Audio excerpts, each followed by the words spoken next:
viewers, I'm your host Uzma Jafri with another episode of South Asia Focus. We begin the show with India, whose economy is growing steadily and remains a bright spot in the global landscape. Recently, corporate honchos, economists and world leaders who converged at the Global Business Summit in New Delhi sounded optimistic about becoming a part of India's growth story. Take a look.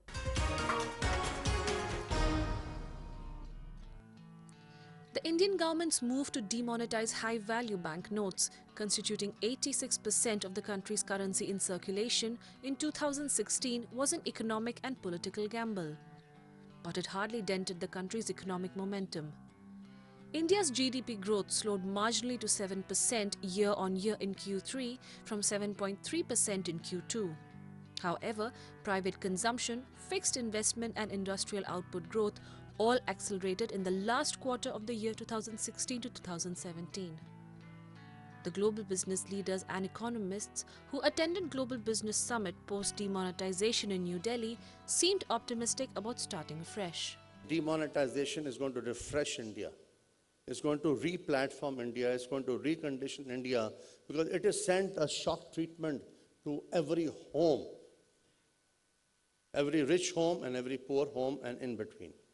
That means to me that going forward, the way Indians behave with their money in hand is going to be different. We may still have a lot of cash in possession, but the fact of the matter is, I think it's going to change behavior into realizing that savings in banks, not only Yes Bank, but savings in banks are extremely important to conserve hard-earned money. The robust growth of Indian market has attracted many global firms. Be it pharmaceuticals, telecommunications, IT and ITES, real estate or smartphone manufacturers, they have shown keenness to be part of India's growing urban and rural markets. Chinese smartphone maker Xiaomi is set to nearly triple the number of jobs it has created in India by 2020. As the company expands its presence in a market where it has emerged as the second biggest within just 3 years. 2年前我们来到了印度，随着4G和移动互联网的越来越普及，消费者越来越有意识地寻找性价比更好的产品，信息变得越来越透明。这个时候，哪家公司能够更好地运用互联网加的模式，并为消费者带来质量更好、价格更便宜的产品，它就能成为市场的赢家。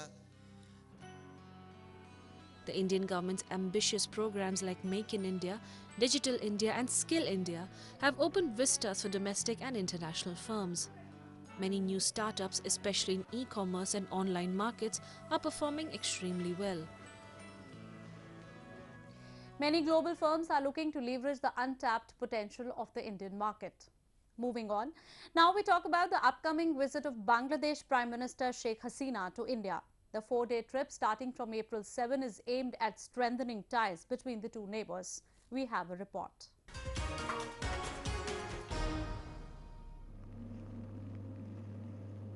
India and Bangladesh share 2,545-mile-long international border, the 5th longest land border in the world. Enjoying strong ties, the two neighbors have several challenges, including fight against terrorism, cross-border infiltration and sharing of river waters.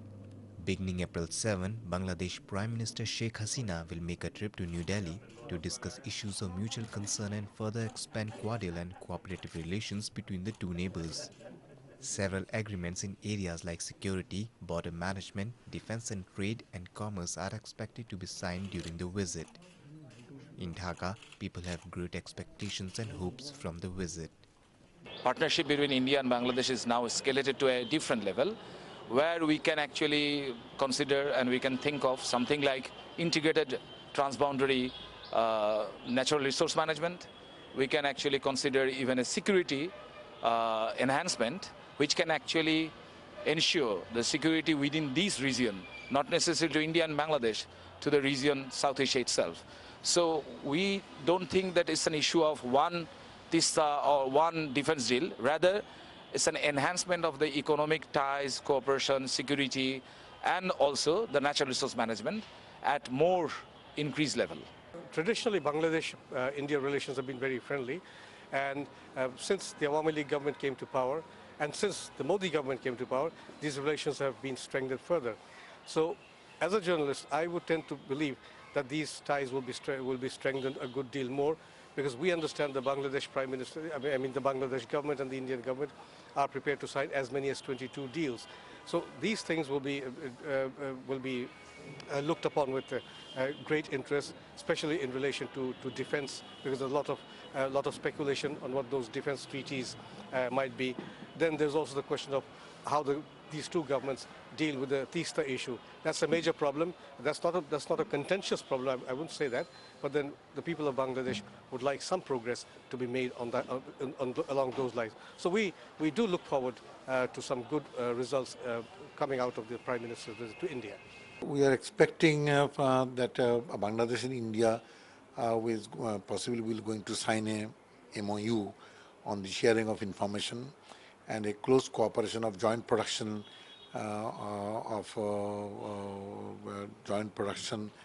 audiovisual joint production that is necessary, because India was a very close partner in the 1971 Liberation War. So as such, today no documentation of the War of Liberation has been done. So we think that we should start documenting the War of Liberation incidents. Cross-border terrorism is a burning issue, and Bangladesh has been cooperating with India, and they will also discuss this thing, and I think they should take strong measures to stop this thing. India-Bangladesh ties have seen an upswing since the two countries completed procedures for the ratification of a 1974 border pact during Prime Minister Narendra Modi's Dhaka trip in 2015. Now we talk about Pakistan, where the government has ceded significant constitutional and decision-making authority to the armed forces. The military, which has muzzled the media and critical voices, assumed control of implementing a national plan to address terrorism, largely without civilian oversight. Enforced disappearances, extrajudicial killings and torture take place with impunity. My colleague Ravi Khandelwal spoke to Mir Suleman Dawood Jan over the human rights situation in Pakistan's Balochistan province. The situation in Balochistan is getting worse day by day, because there are a number of incidents where enforced disappearances are growing. People are being targeted by the Pakistan agencies. So how do you analyze the situation out there in Balochistan? Basically, as far as Balochistan is concerned, it's a very grave situation over there, and it started in almost 2005 and before that and onwards, and it's growing by the day. There are different atrocities that are being committed over there. One is the enforced disappearances, in which, according to Baloch human rights organizations, they are almost more than 28,000 plus people that have been disappeared, and I don't know, the numbers have grown since the past, let's say, 1.5 months. Other than that, it's the kill and dump policy. That policy is like our students, professors, doctors, lawyers, engineers, and from all different parts of society have been picked up, disappeared, and then their bodies have been found in different areas of the province. If they have been disappeared from Turbat, their bodies have been found in Quetta, and if a person has been picked up from Quetta, his body has been found near Kalat or in Khuzdar. So then it is the kill and dump. And now these days they've also started targeting even old people and women and children. What kind of assistance or what kind of help you are seeking from the neighboring countries like India and Afghanistan and Iran also? Basically, because all of the neighbors around Pakistan are being terrorized by this Punjabi army, which is a terrorist almost organization, and it should be also declared as a terrorist organization. They are harboring all the terrorists over there. Like, if I will not be wrong if I call it the cradle of terrorism or the mother of terrorists, because all the seeds and all the nurturing, training and equipping and harboring all these people and organizations are happening in that country. And that the state is basically under the umbrella of the state, they are doing everything. And it's Osama bin Laden, where did they found him from? And other like the Haqqani network and other like organizations that have killed more than 2,400 American soldiers since the Americans came after 9/11 in Afghanistan. And more than 20,000 Americans. So I'm not talking of NATO, I'm not talking of, I'm just giving you a figure just from the American army. Kansam, now China has entered into Balochistan. They are constructing a multi-billion-dollar project, and they're developing the Gwadar port as well. So do you believe that the struggle of Balochistan, or the struggle of Baloch people, will get more difficulties in the days to come? As far as the Baloch are concerned, we are on our own land, and we have seen difficult times till now, and we will also see difficult times in the coming near future. But as far as we are concerned, we are on the right and we are defending our land. And when you talk about China, China has a very bad human rights record with their own people. Like if you see the Tiananmen Square incident, they rolled tanks over their own people. So they are so brutal that they don't even spare their own. So the two, what do you call it, both of these institutions, whether the Chinese military or the Punjabi military, they are the same. What they committed in Bangladesh and what China has committed within their own region, whether it's the Uyghurs or the Tibetans, and the Tiananmen Square incident.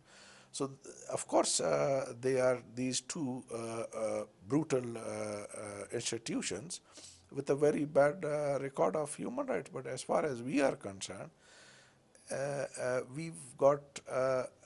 we are defending our own land, and if we die for our land, it'll be a great honor for us.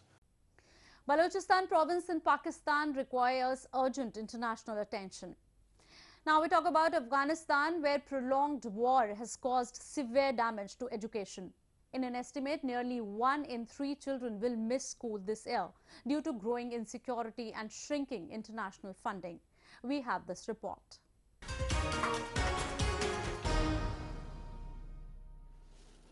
Meet 12-year-old Saeed Agha, who searches through large garbage dumps in Kandahar in search of paper, plastic and empty cans that he can sell. He does this instead of going to school in order to earn $4 to $5 a day to support his parents. Over 3.5 million children, almost 1 in 3 Afghan kids, will miss school this year, and the number is likely to rise. Many parents keep children at home, fearing kidnapping and violence. مرداستن زلرو چیم مکتب مو خرابتی دبازی کولو وزای نلرو میدان نلرو سیمپونا مو خرابتی ای چوکیانو نلرو و میزونن چوکیانی نلرو د اوبو سیستم نلرو او داسې نو ستونزه دا ده چې دلته خپله نامني خو خپله دا ستونزې جوړې کړي دي او بل د دې تر څنګ خلک بیریږي چې دا زموږ کوم دغه چې هغه به شاید اختتاب سي خو او بل په مکاتبو کې هغومره تشویق نشته چې زده کوونکو ته یې ورکړي او دوی راسي درسونه وایي. Taliban carries out attacks on educational institutions like the American University of Afghanistan in Kabul, which reopened 7 months after a Taliban attack.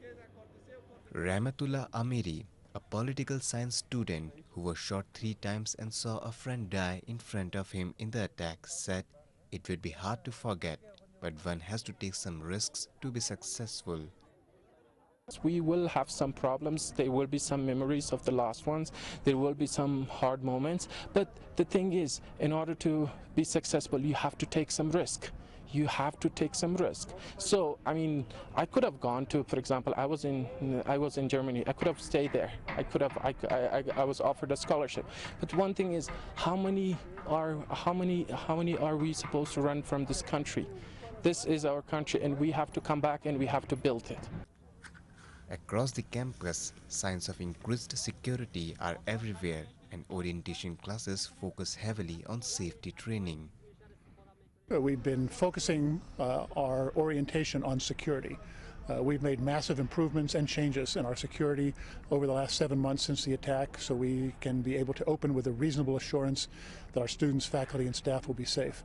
So our big emphasis is on security, and we're able to do that because we've had a lot of great support from the U.S. government, U.S. Congress, and the United States Agency for International Development, which has funded some really massive improvements in our security. US aid has spent about $868 million for Afghan education programs. Despite benefiting many, watchdogs claim money earmarked for new buildings and materials has been wrongly spent, embezzled, and statistics on education include many ghost schools and teachers. Violence has not only affected education but health, business and other sectors also. Now we take you to Kathmandu city in Nepal, where exists the ancient Pashupatinath Temple, a World Heritage Site. The temple attracts pilgrims from across the world. However, scientists have found that the heritage site is being threatened by the mass soil movement beneath its surface. We have a report.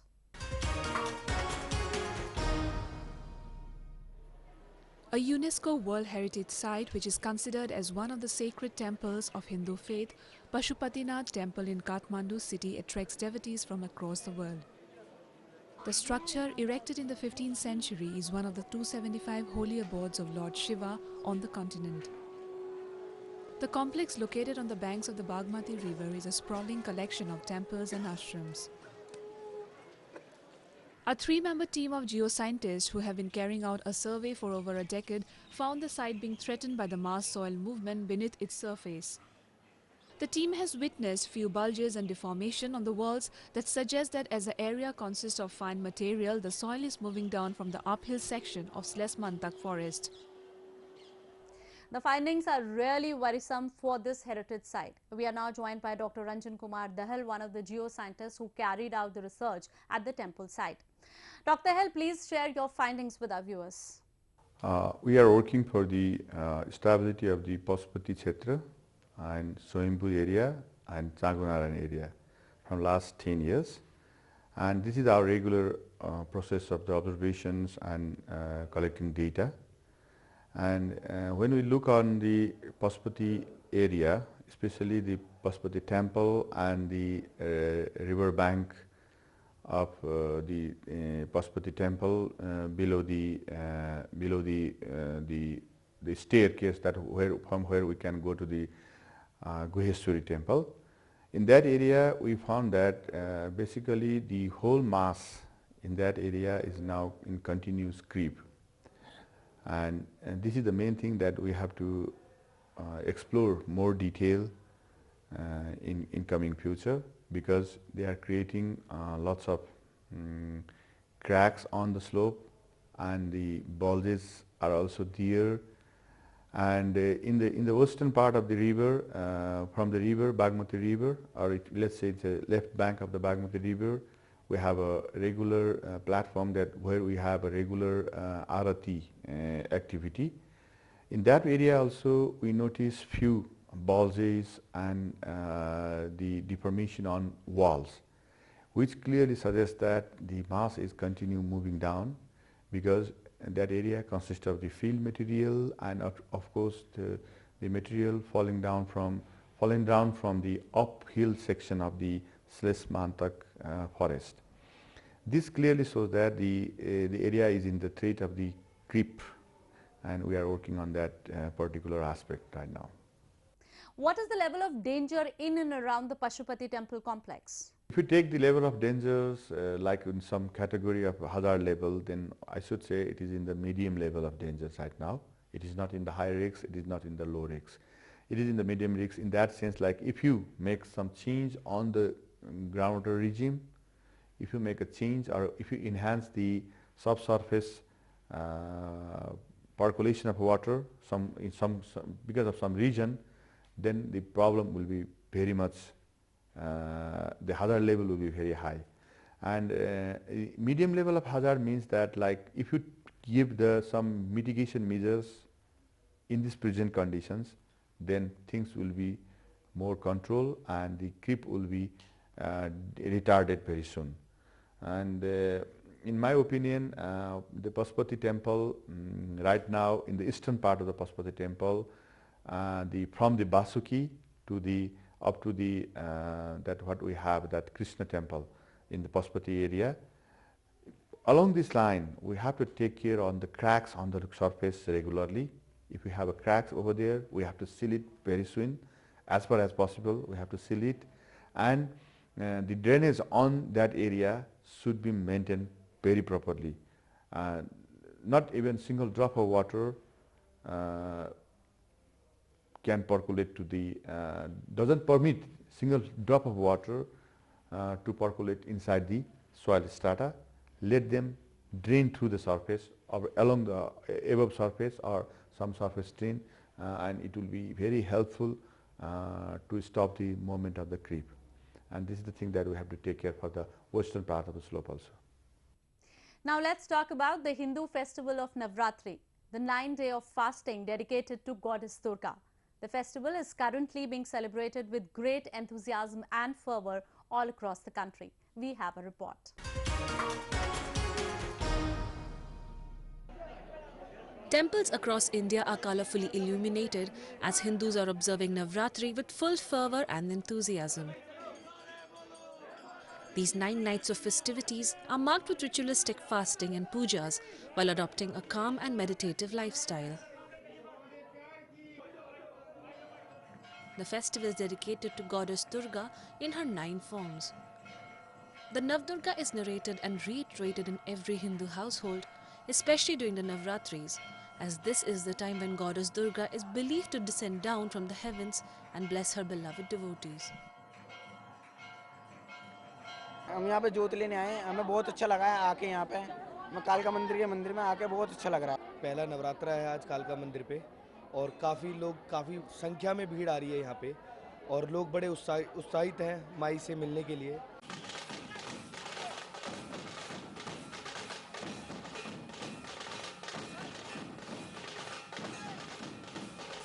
In Maharashtra, the people celebrate it as Gudi Padwa, which marks the beginning of New Year according to the Hindu calendar and completion of harvesting of rabi crops. On the occasion of Gudi Padwa, people visit nearest temples, offer prayers and prepare delicacies like Shrikand, Puri and Parampoli. Yuga means start, Adi means the starting of the year. So hence the entire south part of India is celebrating Yugada plus Adi, Yugadi. Hence the people, after completion of their harvesting season, they are feel to be free. Then all the neem trees and the mango trees are starting giving the flowering with the fruits and that kind of the nature which start from the real Adi in terms of Yugadi. So hence on this occasion the people of Maharashtra, the people of Andhra, Karnataka, Tamil Nadu and the Kerala, all the southern part of India is celebrating with a warm welcoming of this Yugadi.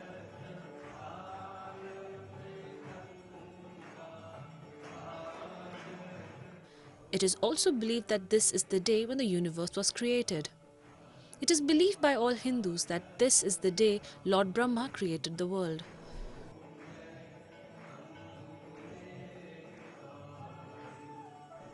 India is the land of fairs and festivals. With this, we come to the end of this week's episode of South Asia Focus. Goodbye and take care.